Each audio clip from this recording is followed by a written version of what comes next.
غافر حميد يا وهاب يا غني اللهم يا عالما ما ينزل من شر ما ينزل قبل أن ينزل حتى لا ينزل. السلام عليكم ورحمة الله وبركاته. Tinggi-tinggi kesyukuran kita kepada Allah Subhanahu Wa Taala dapat lagi kita bertemu pada malam ini. Ini hari Sabtu bertepatan 14 Ogos 1498. InsyaAllah malam ni kita akan bicarakan bab fiqh, ilmu tentang hukum hakam, ilmu tentang hukum syariat kita insyaAllah.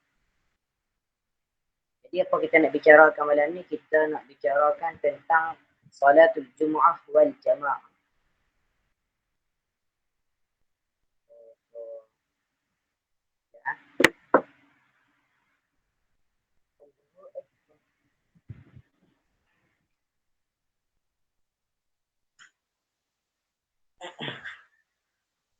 Boleh dengar suara?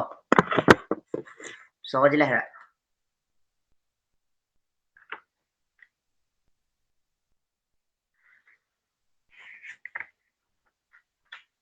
Alhamdulillah. Alhamdulillah.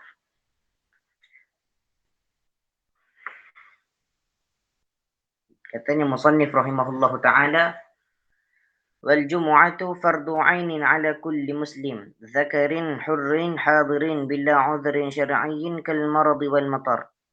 Katanya pengarang salat Jumaat. Apa makna salat Jumaat? Salat Jumaat dari segi bahasa ialah ismul lil yaumil ma'ruf. Jumaat ni makna dia adalah nama untuk hari yang sangat terkenal. Hari Jumaat lah. Dari segi syarak apa makna Jumaat? Dari segi syarak ismun lis-salati allati tuqamu fi hadzal yaum. Dari segi syarak adalah nama bagi satu solat yang didirikan pada hari tersebut. Nah, solat Jumaat lah, solat Jumaat. Fardu ain ala kulli muslim, fardu ain ke atas setiap orang Islam. Dia fardu ain. Fardu ain ni macam saya habaq. Fardu ain dia wajib ke atas setiap orang Islam yang mukallaf. Ke atas setiap orang Islam yang aqil baligh. Maka diwajibkan ke atas mereka fardu ain. Dia beza dengan fardu kifayah. Boleh faham? Zakarin, mestilah lelaki. Syarat dia lelaki. Bukan syarat, dia mesti lelaki. Contoh kalau dekat Malaysia ni tak pernah lagi lah ada orang perempuan solat Jumaat. Tapi kalau kita duduk di Mekah atau di Madinah, mereka dibenarkan, perempuan dibenarkan untuk solat Jumaat. Sebab solat Jumaat ni wajib bagi orang lelaki dan harus ataupun khilaful aula untuk orang perempuan. Orang perempuan boleh sembahyang Jumaat sebenarnya. Zakarin hurrin. Dia mestilah Allah SWT Muhammad, dia mestilah kena bebas. Dia tak boleh seorang hamba. Sebab apa? Seorang hamba dia tak diwajibkan untuk solat Jumaat walaupun dia lelaki. Hamba dia kena ada tuan. Kalau tuan dia izin pergi sembahyang Jumaat, maka hamba tadi boleh pergi sembahyang Jumaat. Tetapi tak diwajibkan ke atas hamba ni. Kalau dia merdeka, dia bukan hamba, dia boleh sembahyang Jumaat. Dia memang diwajibkan untuk sembahyang Jumaat. Bila udhrin syar'iyyin tam hadirin. Dia perlu hadir. Dia kena hadir tanpa uzur syar'i. Apa makna uzur syar'i? Uzur syar'i ni sebagai contoh. Contoh dia macam hujan ataupun sakit. Kal maradi wal matar. Contohnya macam hujan dan sakit. Bila hujan, dia kena hujan, mesti hujan tu katanya ulama syarat hujan tu macam mana? Hujan tu mestilah hujan yang sangat lebat sehingga mengganggukan perjalanan kita untuk ke masjid menunaikan solat Jumaat. Hujan dengan ribut, dengan kilat, semua tu baru itu dinamakan uzur syar'i. Tapi kalau macam hujan renyai-renyai, hujan gerimis tu, dia tak jadi lagi uzur syar'i dan dibolehkan, diwajibkan orang lelaki ni pergi sembahyang. Faham? Dia kalau hujan ni macam hujan kalau betul-betul lebat sampai jalan tak boleh nak nampak, hak tu baru dipanggil uzur syar'i. Sama juga sakit. Sakit, dia kalau sakit tangan lecok kena api. Tu bukan panggil uzur syar'i lagi, memang dia sakit.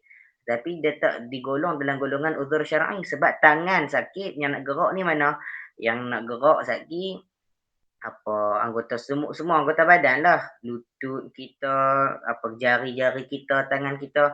Tapi tangan tu kena sikit je api, melecok sikit je. Diwajibkan lah. Jangan ingat kalau kita sakit, contohnya sakit tercucuk jarum ataupun tercucuk tertusuk duri pokok semalu tu. Duri pokok semalu, kita terkena duri pokok semalu tu, dah tak boleh pergi sembahyang Jumaat dak. Dia hukum dia tetap wajib sebab sakit tu sakit yang khafif, sakit yang ringan. Dia nak kira sakit uzur syar'i macam nak sakit macam orang tua. Orang tua sakit kan, tak boleh bangun, kena tidur aja. Tu baru orang panggil uzur syar'i. Ataupun orang macam sakit biasa ni orang panggil uzur takhfif. Uzur takhfif ni uzur yang ringan.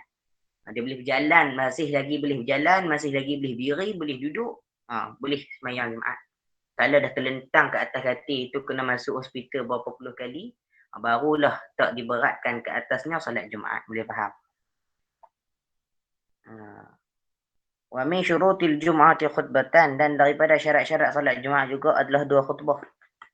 Wa arkanuhuma, dan bagi khutbah ni pula ada rukun. Untuk dua khutbah ni ada rukun. Rukun yang pertama, hamdulillah ta'ala. Dia kena baca hamdalah. Dia kena memuji Allah. Contohnya, innal hamdalillah nahmaduhu wa nusalli wa nusallim ala sayyidina Rasulillah, itu contoh. Alhamdulillah thumma alhamdulillah, tu contoh. Tapi kalau dia nak memuji Allah dengan perkataan yang lain selain alhamdulillah ni, nak puji, contoh Allahu Jamil. Dia puji Allah juga. Jamil ni makna dia Allah Maha Cantik. Allahul Azim, Allah Maha Agung. Dia ada puji Allah tapi sah tak? Tetap tak sah. Sebab katanya ulama dalam mazhab Imam Syafi'i, contoh kata Imam Nawawi dalam kitab beliau, dia kata apa? Dia kata Imam Nawawi kata nak cukupnya syarat hamdulillah ta'ala, memuji Allah ni, dia kena pakai 3 huruf.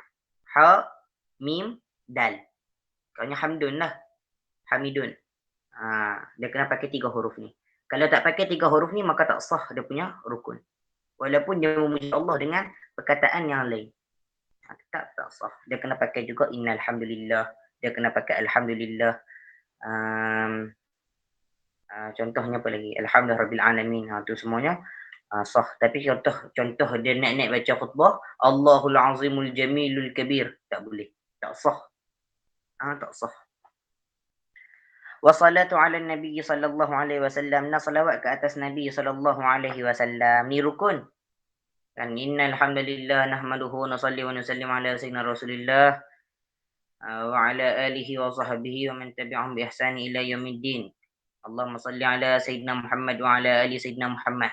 Katanya ulama, siapa yang nak baca khutbah ni afdalnya baca selawat Ibrahimiyah. Tahu kan selawat Ibrahimiyah? Yang selalu kita baca dalam tahiyat akhir. Tu orang panggil selawat Ibrahimiyah.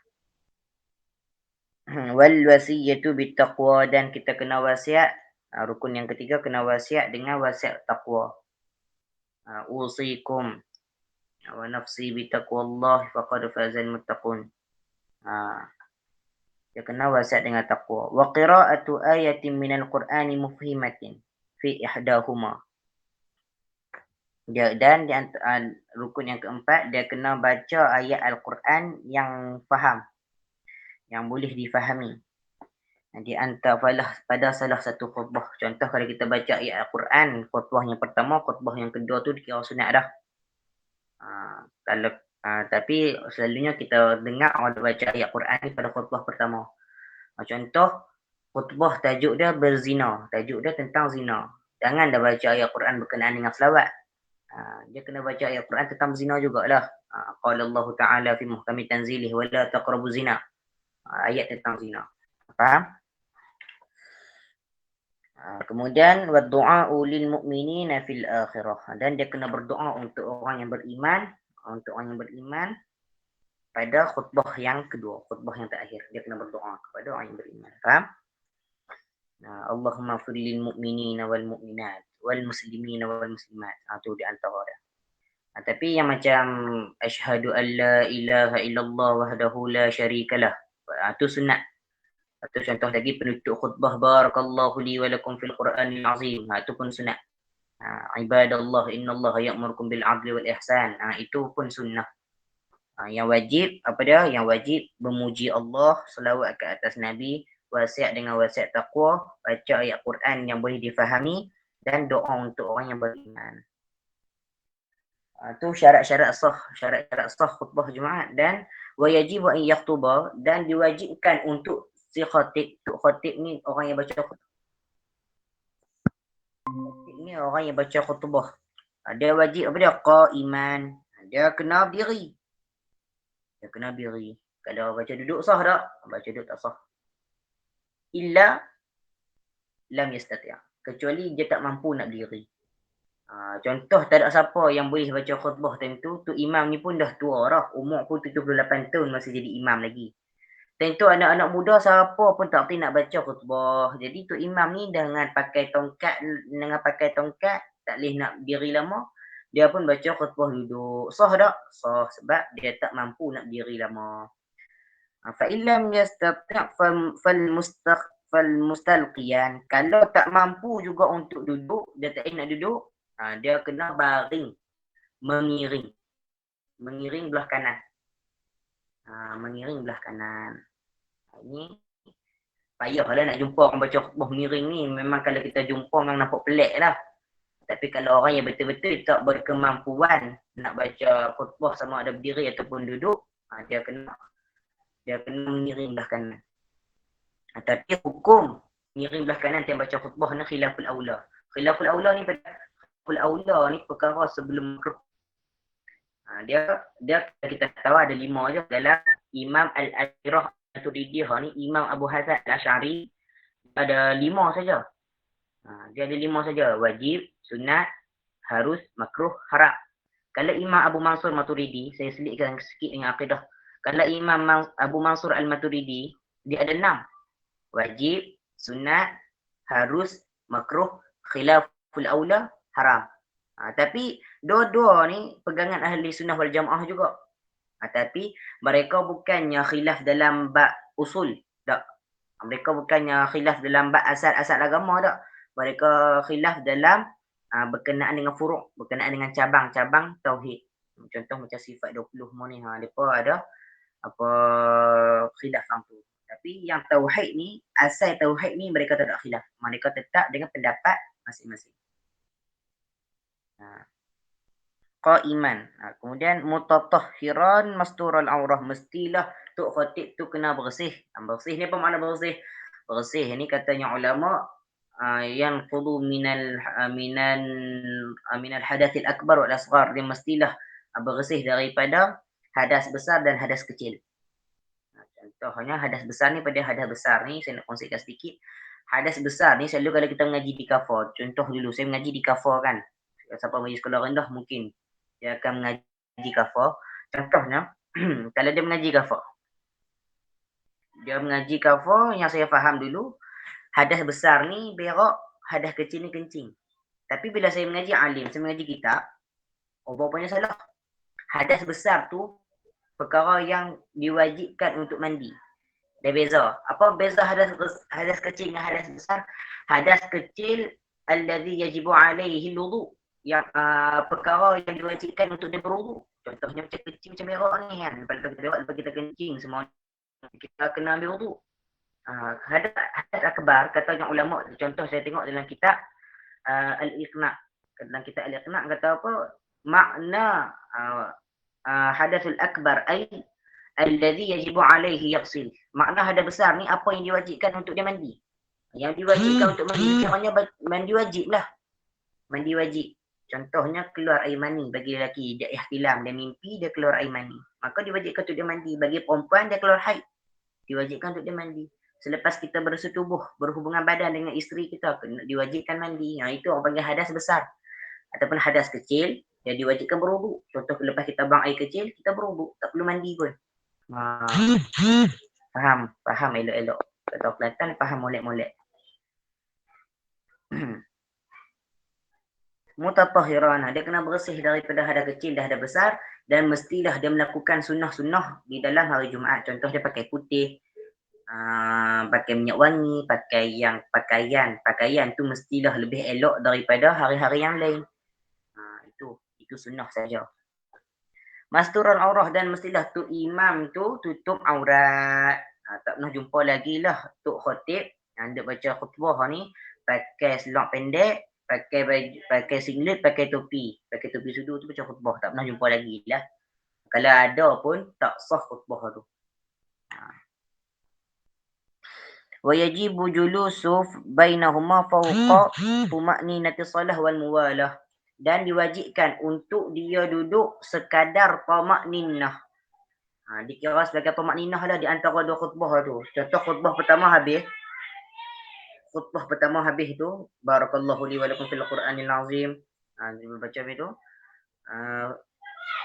Faya fauzal mustaghfirin wa ya najatat taibin. Kemudian Tok Bilal bawah tu dia selawat. Tidak, Tok Bilal bawah tu dia selawat. Maka Tok Khatib ni dia wajib duduk lah. Kalau dia berdiri dia sampai habis, maka khutbah kedua contoh dia berdiri. Dia baca khutbah pertama dia berdiri, habis khutbah pertama dia tak duduk, dia berdiri juga. Kemudian dia terus baca khutbah kedua tu dikira khutbah pertama. Kalau dia turun semayang tu tak sah sebab tak ada khutbah kedua. Jadi nak bezakan antara khutbah pertama dengan khutbah kedua, dia kena duduk. Katanya pengarang dalam ni, wa akmaluhu biqadri suratul ikhlas wa in yagra'aha fi. Dan lebih sempurna duduk dia tu dengan qadar baca suratul ikhlas, dan lebih baik baca surah tersebut. Kan habis-habis itu fa ya fauzal mustaghfirin wa ya najatat taibin, duduk. Tu qul huwallahu bismillahirrahmanirrahim, qul huwallahu ahad Allahu samad lam yalid wa lam yulad wa lam yakul lahu kufuwan ahad. Kemudian naik pula baca pula khutbah kedua. Macam itulah kalau nak mengikut khutbah yang sempurna. Wal muwalah, dan kena berturut-turut. Makna berturut-turut ni adalah Allah SWT Muhammad. Makna berturut-turut, dia kena buat semua rukun tu bagi lengkap. Dan orang yang baca khutbah tu khatib tu pun kena buat rukun dia tu bagi lengkap. Wa salatul jamaah, dan salat jamaah. Apa makna jamaah? Dia beza. Jumaat dengan jamaah ni dia beza. Wal jamaah lughah ta'ifah. Jamaah dari segi bahasa adalah ta'ifah, satu kumpulan. Ataupun tajmi', orang panggil bahasa Arab orang panggil jami'. Contoh kalau kita dengar masjid jami', Gua Cepedak contoh. Masjid jami', Gua Cepedak. Masjid jami' Sultan sekian-sekian. Dia tu nama jami' tu, masjid jami' ni untuk solat Jumaat sahaja. Kalau masjid bukan jami', dia tak boleh buat solat Jumaat dalam tu. Itu kata ulama mutaakhirin. Ulama zaman sekarang, ulama moden, mereka kata masjid jami' untuk solat Jumaat, masjid bukan jami', dia tak boleh buat solat Jumaat. Solat jami' apa makna jami'? Makna jami' perkumpulan. Jami' majmu', kemudian ijma'. Jama'ah yajmi'u ijma'. Itu dalam nahwu. Dalam nahwu jama'ah yajmi'u ijma'. Jami'an. Dari segi syarak irtibat salatul ma'mum bi salatul imam, agallah imam wa ma'mum. Dan dari segi syarak, dari segi istilah, apa makna jama'ah? Dari segi syarak, makna jama'ah ni makna jama'ah adalah dia terikat salat imam dan salat makmum. Makna dia kalau secara ringkasnya imam dan makmum. Makmum ikut imam. Itu bahasa ringkas. Wa tusamma jama'ah wa yahsulu biha thawabul jama'ah. Dinamakan jamaah. Sebab apa dinamakan solat jamaah? Dinamakan solat secara berjemaah kerana apa? Kerana di sebalik kita solat berjemaah tu ada pahala besar. Kan ada hadis Nabi sallallahu alaihi wasallam kata, kena hadis tu saya lupa matan dia. Salatul jamaah tafdulu atau tufdalu. Tufdalu min salatil fardhi bi 27 darajah. Rawahu Imam al-Baihaqi atau Imam Muslim. Katanya Nabi sallallahu alaihi wasallam, solat jamaah lagi baik daripada solat sendirian sebanyak 27 kali ganda pahala. Masya-Allah. Wa salatul janazah fardu kifayah, dan salat jenazah fardu kifayah. Fardu kifayah apa makna fardu kifayah? Fardu kifayah ni dia di apa? Allah SWT Muhammad. Dia dibebankan, ditaklifkan ke atas orang Islam yang mukallaf. Tapi kalau seorang buat, gugurlah kewajipan tu terhadap orang lain. Faham? Tapi hari ni kita nak selit sikit, mungkin panjang sikitlah kita sebab dah masuk bab jenazah ni. Saya akan ceritakan sikit tentang jenazah. Saya akan ceritakan sikit tentang jenazah. Sana nak buka syarah tu. Syarah kitab mana tu? Syarah.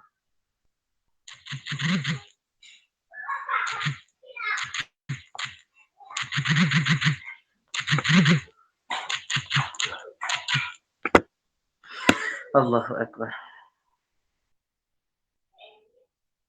Mana?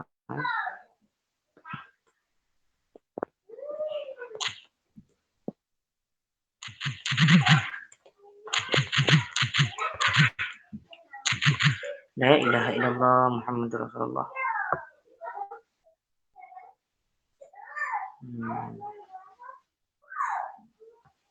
Ada tak kita apa? Sana.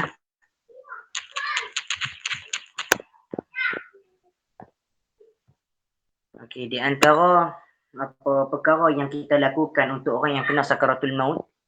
Untuk orang yang kena sakaratul maut ni, perkara yang kita perlu lakukan adalah yang perlu kita lakukan. Apa dia? Yang perlu kita lakukan adalah dengan mentalqinkan dengan kalimah la ilaha illallah. Talqin kalimah la ilaha illallah. Kerana apa? Kerana Nabi SAW bersabda, man kana akhir kalamihi bi kalimati la ilaha illallah dakhala jannah. Daripada Muaz bin Jabal, barang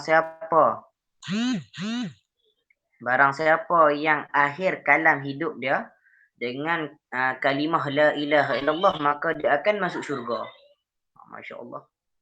Jadi sebab itulah kita kena time kita sakaratul maut ni, kita contoh mak kita sakaratul maut. Mak kita tengah duduk nazak ni, nyawa tengah kena tarik. Kita jangan sunnahnya kita jangan talqinkan mak kita. Sebab apa? Sebab syaitan dia akan pengaruh kita supaya tak redha dengan pemergian mak kita. Tu masalah. Kalau kita tak redha, maka ibarat kita tolak ketentuan Allah. Kita tolak segala qadar Allah. Tu sunnahnya. Kalau kita nak tahu sunnah, nak talqinkan mak dia siapa dia? Orang dia panggillah tu imam ke, makcik-makcik lain ke, talqinkan mak saya ni. Kalimah la ilaha illallah jangan. Walaupun kita sebagai anak. Tapi tak boleh. Sebab takut syaitan ni dia akan pengaruh kita. Syaitan ni dia pandai. Dia pandai mengaruh manusia. Jadi ni yang payah lah. Kemudian apa di antaranya juga sunnah baca suratul Yasin. Dan sunnah juga dibaca suratul Ra'd. Kerana dua surah ni permudahkan bagi si arwah ni, bagi si jasad ni, roh dia ditarik, mudah tarik. Roh dia mudah ditarik. Ini makna dia. Faham? Allah Akbar. Apa dia ni? Kita tak jumpa. Okey. Alhamdulillah. Okey, bila ni saya nak bacakan perkara-perkara yang sunat dilakukan sebelum jenazah dikebumikan. Makna sebelum jenazah dikebumikan ni, sebelum jenazah dimandikan ataupun jenazah dikafankan. Maaf lah, saya buka sini imamah. Sebelum jenazah dikafankan. Contohnya macam apa? Bila seseorang itu meninggal dunia, maka sunnah bagi orang yang hadir di majlis itu melakukan perkara-perkara yang seperti berikut kepada jenazah. Memejamkan kedua belah matanya sebagaimana yang dijelaskan dalam hadis yang lalu dengan membaca Bismillah wa ala millati Rasulillah. Kita kena pejamkan mata jenazah sebab apa? Sebab roh akan ditarik dari kaki sampai ke kepala. Katanya ulama, roh kita ni, malaikat maut akan tarik roh kita daripada kaki sampai naik ke kepala. Jadi bila naik ke kepala, Mata tu akan terbuka sebab mata ni dia akan ikut tengok roh naik ke atas. Mata kita ni akan tengok roh kita naik ke atas. Jadi mata kita akan terbuka. Mata kita akan terbuka. Sesetengah orang yang mati macam tu. Jadi bila mata terbuka, kita tutup mata ya. Kita baca bismillah wa ala millati rasulillah. Tutup mata. Kemudian di antara perkara yang sunat juga mengikat dagunya ke kepala dengan kain yang agak lebar sedikit dan bersih supaya mulutnya tidak ternganga dan tidak dimasuki oleh binatang-binatang kecil lainnya. Contoh saya ambil kain ni. Kain ni kita tutup kita tutup mulut jenazah tu. Kita tutup mulut jenazah, jangan bagi terbuka sebab kata apa? Takut katanya ulama takhruju tutabbi'uhu ar-rihatul khabithah. Takut keluar nafas ataupun aroma yang kurang menyenangkan daripada mulut si mati. Dan takut ada binatang-binatang yang lain masuk dalam mulut si mati. Itu masalah. Yang ketiga di antara sunnah juga, hendaklah diletakkan jenazah tadi di tempat yang tinggi sedikit seperti katil dan sebagainya di mana kakinya dilenjurkan ke arah kiblat dan kepalanya mestilah tinggi sedikit dari kakinya dengan meletakkan sesuatu alas di bawah kepalanya seperti bantal ataupun sebahagiannya. Dan lepas-lepas arwah tu dah tak ada dah. Bila si jasad, bila contoh mak kita dah tak ada dah. Boleh tak ambil ni mak? Saya ambil ibarat mak. Jangan sedih pula lah. Saya ambil ibarat mak. Contoh mak kita dah tak ada dah. Bila mak kita dah tak ada dah, kita kena letakkan jasad mak kita ni, si arwah si mati ni di atas katil. Di atas tempat yang tinggi sedikit. Di atas katil. Dan kepala dia tu mesti ditinggikan sedikit. Kepala dia tu mesti ditinggikan sedikit. Daripada kaki dia. Jangan bagi sama. Semua pakaiannya hendaklah ditanggalkan dan ditutup seluruh badannya dari kaki hingga habis kepalanya dengan kain yang tidak begitu tebal serta dilipatkan tepi kain sebelah atas ke bawah kepalanya dan tepi kain sebelah bawah dilipatkan ke bawah hujung kakinya. Ini sunnah. Okey, contoh sunnahnya kata ulama, pertama kain yang nak menutup bahagian aurat kita di antara pusat sampai ke lutut itu bagi lelaki. Kain yang sunnah nak tutup tu seeloknya kain yang kita pakai di dunia. Contoh kain pelikat ataupun kain batik. Kain pelikat kita ataupun kain batik yang maka tutupkan apa kita punya jasad dengan kain tersebut. Kepala tutup dengan apa? Kepala tutup dengan kain yang berwarna putih. Contoh serban kita, serban warna putih kan, serban kita ataupun kain-kain yang warna putih. Maka tutup dengan warna putih kepala kita. Daripada dada sampai kepala tutup warna putih. Itu kata ulama sunnah. Kedua-dua belah tangan jenazah itu hendaklah di atas dadanya, tangan kanannya diletakkan di atas tangan kirinya seperti letak tangan semasa sembahyang.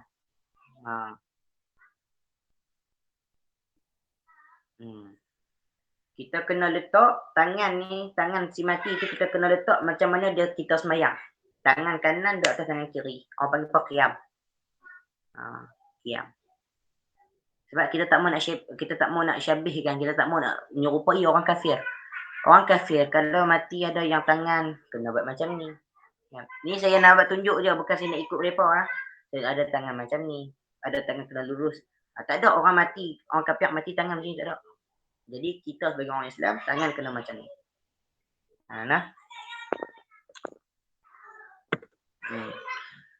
Boleh lagi dah nak sambung? Sebab kalau tak boleh sambung, tak boleh sambung malam ni, kita sambung esok pagi. Esok hari Ahad kan, kita sambung esok. Boleh tak nak sambung gini? Kita nak sambung berkenaan dengan mandi jenazah. Boleh tak? Tak boleh tak apa, kita sambung esok. Boleh, silakan. InsyaAllah boleh nak? InsyaAllah. Mana dah kita nak? Allah terkeluar dah. Kita nak kongsikan sikit saja. Okey, cara-cara mandikan jenazah. Peralatan mandi jenazah, tempat mandi jenazah. Tempat mandi jenazah tu memang kena ada lah. Tak ada tempat mandi jenazah, ke mana nak pergi mandi jenazah? Tempat mandi jenazah tu kena ada. Seeloknya tinggi. Kemudian air mutlak secukupnya. Air mutlak, air yang bersih lah. Air yang bersih secukupnya. Aidun bidara. Dun bidara ni dalam bahasa Arab panggil sidir. Sidir. Fi sidirim makhdud. Dalam Quran pun Allah Ta'ala ada sebut. Daun bidara. Daun bidara ni elok tanam di rumah untuk cegah sihir masuk. Daun bidara. Kemudian kapas. Kapas ni apa fungsi dia? Fungsi kapas ni time nak kapan jenazah. Putik kapas tahu putik kapas cotton bud. Cotton bud. Dia korek tinga tu kan. Tu kena ada. Tak apa. Kalau nak time kita nak cuci telinga jenazah tu kena pakai cotton bud. Takkan nak korek pakai jari. Jenah jenazah tu sakit. Contoh jari besar. Jolok telinga jenazah tu kuih luah telinga jenazah. Kita ambil putik kapas tu. Kita cuci telinga jenazah. Kita cuci hidung jenazah. Sabun. Sabun tak kira lah sabun apa pun. Kemudian air mawar. Air mawar ni saya nak ambil. Saya tunjuk air mawar.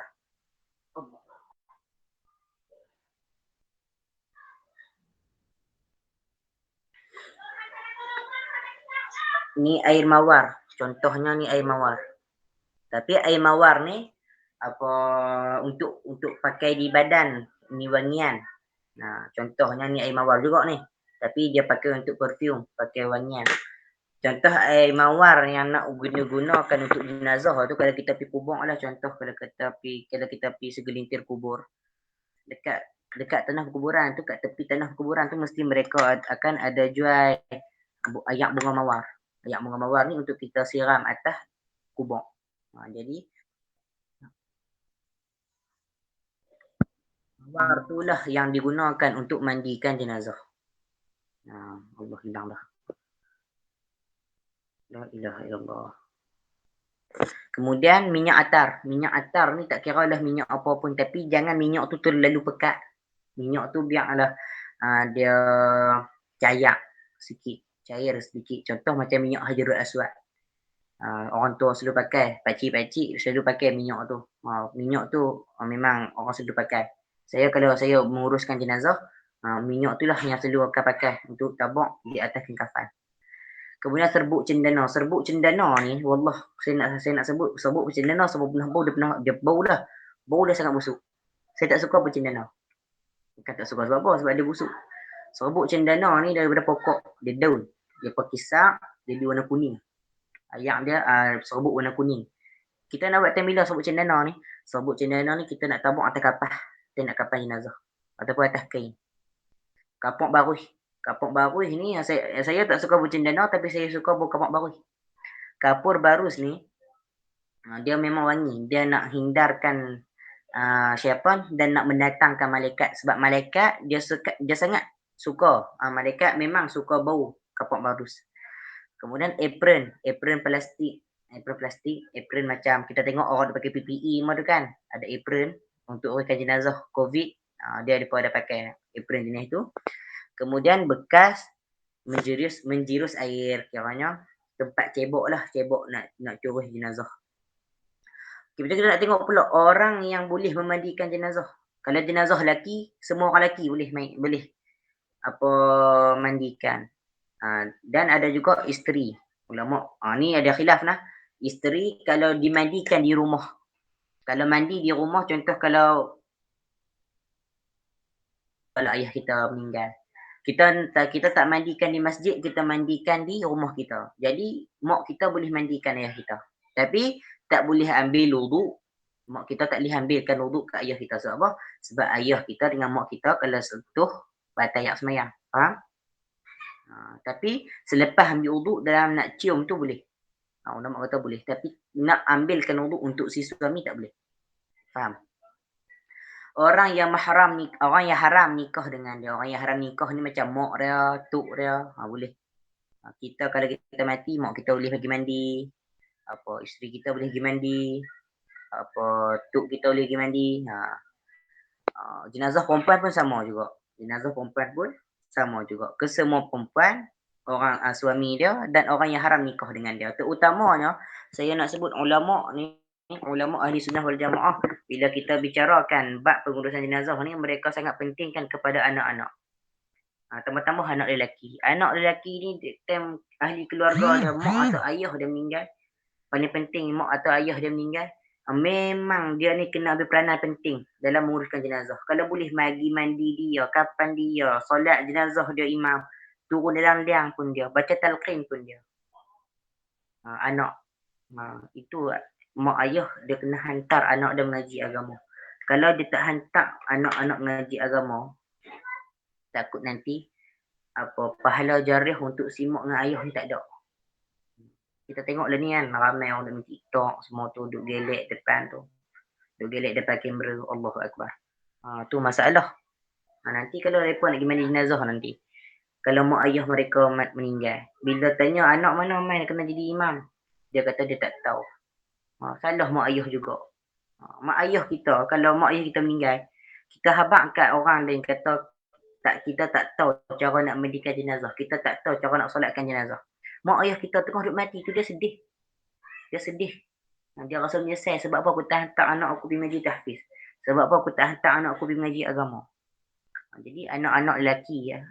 Yang penting anak lelaki dah, anak-anak lelaki ni lah yang perlu ambil peranan penting kalau ada salah seorang daripada ahli keluarga kita meninggal. Tak kira lah mak ayah ke, tok nenek kita ke yang mana meninggal, apa kita uruskan. Tapi bukan meninggal COVID lah. Bukan meninggal COVID. Kalau meninggal COVID, pihak hospital yang akan urus semua. Nah, pihak hospital yang akan urus semua. Contoh kalau kita ni meninggal sakit biasa. Ayah kita meninggal sakit jantung. Jadi kita boleh uruskan. Kalau COVID dia lain. COVID ni dia punya prosedur dia lain. Dia urusan dia lain sikit. Jenazah kena tayamum, tak boleh pergi mandi. Kafan kena pakai beg plastik kan. Dia tak kena kapuk baru semua tu. Saya tengok tu pun saya minta simpang lah mak keluarga-keluarga kita tak mati dalam keadaan COVID. Sebab nanti kita tak boleh urus. Kita boleh urus kat mana? Kita boleh urus kat kubur, kita boleh urus solat jenazah semua doktor-doktor yang solatkan. Tapi kita minta doa kepada Allah Ta'ala supaya Allah Ta'ala jaga ahli keluarga kita, jaga orang-orang Islam sekeliling daripada terkena wabak yang sedang melanda sekarang ni. Tambah-tambah lah ni ada pula virus baru, virus Delta tu. Tu lagi masalah. Allah Ta'ala turunkan bala untuk orang beriman supaya mereka bersabar. Untuk orang kafir, Allah Ta'ala turunkan dengan azab. Kita tengok dah ni tu ramai dah ulama yang meninggal dunia. Sebab apa? Sebab Allah Ta'ala innallah la yarfa'ul 'ilm biyaqbidul ulama. Nabi kata Allah takkan tarik ilmu kecuali dengan mematikan ulama. Tengok dah ni ramai dah ulama meninggal. Kita minta supaya Allah Ta'ala jaga kita daripada segala wabak. Kita mati pun dalam keadaan husnul khatimah. Ayah kita ke, kalau kita dah kahwin, anak-anak kita boleh uruskan jenazah kita. Kita tak mau orang lain yang uruskan jenazah kita. Kita tamatkan dulu. Esok kita akan sambung pada bab cara nak mandikan jenazah. Saya tak boleh nak tunjuk tutorial sebab tak ada orang mati tu. Tak ada orang mati tu ni. Saya tak boleh nak tunjuk tutorial. Jadi saya akan sebut tu, saya akan insya-Allah lah kalau saya boleh bagi faham, saya bagi faham. Sebab apa saya nak kongsikan tentang jenazah? Sebab jenazah ni dia penting. Sebab guru saya kata, guru saya merupakan saya di tahfiz ni merupakan ketua kelab pengurusan jenazah. Jadi kalau ada siapa-siapa meninggal, saya kena ambil tahu dan saya kena urus. Jadi selama saya urus jenazah ni, saya nak kongsikan sikitlah ilmu berkenaan dengan cara mandi jenazah, kapan jenazah semua ni lah. InsyaAllah. Ada apa-apa soalan, saya buka ruang soalan sekarang ni. Ada apa-apa soalan, insyaAllah boleh tanya. Tak kira ni berkenaan dengan apa pun, insyaAllah apa yang saya boleh jawab, saya boleh jawab.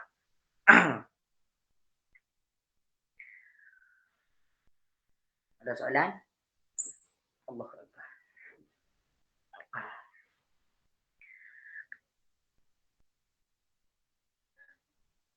La ilaha illallah Muhammadur Rasulullah.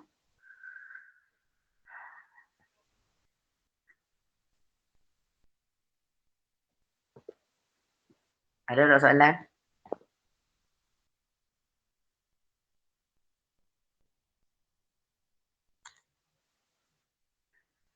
Kalau ada soalan boleh kemukakan sekarang. Setakat ini tidak ada soalan. Khairul raziqin khairul raziqin. Nah, saudara khairul raziqin kita tak ada soalan. Okey, saudara Nur ada, saudari Nur ada soalan? Kemudian sahabat Ziqah ada soalan? Sahabat majlis taklim ni, kalau tak silap saya lah, ni saudara Danish kan? Majlis taklim.